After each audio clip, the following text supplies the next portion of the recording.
Hello, Commodores. I'm Professor Carrie Fioramonte of Natural Sciences. I'm making a video tutorial for you to train you how to use the Commodore Cam while zooming. All right, and here we are in our Zoom program. So that really is step one. Have your Zoom room open. And so we're in my personal Zoom room. Step two, you actually need to turn off your video camera. So I'm going to turn off the camera from right down here on the bottom. All right, that's step two. Step three, we are going to open up our Cuomo camera software. And so you can actually see that right over here on the left side. It's the Q camera rather than the Q View wireless.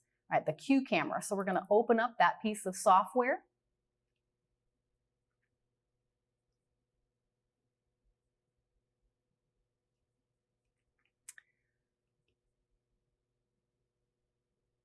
The next thing to do is to close the dialog box that has opened. So we're going to close that box, and then we are going to turn on the Cuomo document camera. The Cuomo camera is now on, and the next step is to bring that dialog box back up. And to do that, you will come over here to this little camera icon, open that, and now it is actually recognizing both video cameras that we're using. And so this is really why we're having to go through these extra steps, is because you actually have two different video cameras that are communicating with your program. So you need to make sure that all of the communication is working. For the document camera list, we actually want to choose the full HD visualizer that is the Cuomo Doc Cam. And connect. Now, as you can see in the background, we are seeing the document camera.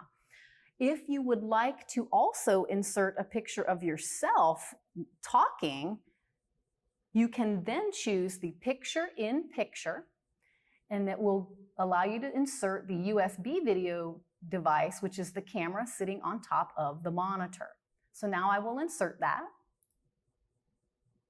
And now my face is also here on the screen.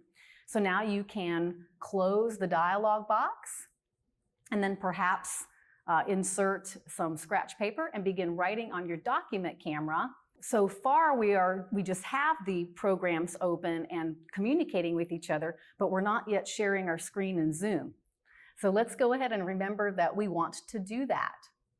So to do so, we're going to minimize the Q camera software, and we are going to then share our screen. You will not be able to turn on your camera unless you are addressing the class without the document camera. So we are just simply going to share screen. Depending on what you are going to share with your class, you may choose to only share the Q camera, or maybe you want to share your entire screen, because if you teach the way that I do, you will go back and forth between the document camera and perhaps a PowerPoint slideshow. So I'm going to share my screen now. And now I will reopen my QCam. I can now begin writing on a document to share information for the students that I may have otherwise written on the whiteboard. And then I can also open up a PowerPoint. It can be a little bit clunky switching back and forth between the two, but you can still give an excellent lecture using a slideshow as well as information that you would like for your students to copy down for their class notes. And so this is how you can use your document camera at your smart station while Zooming.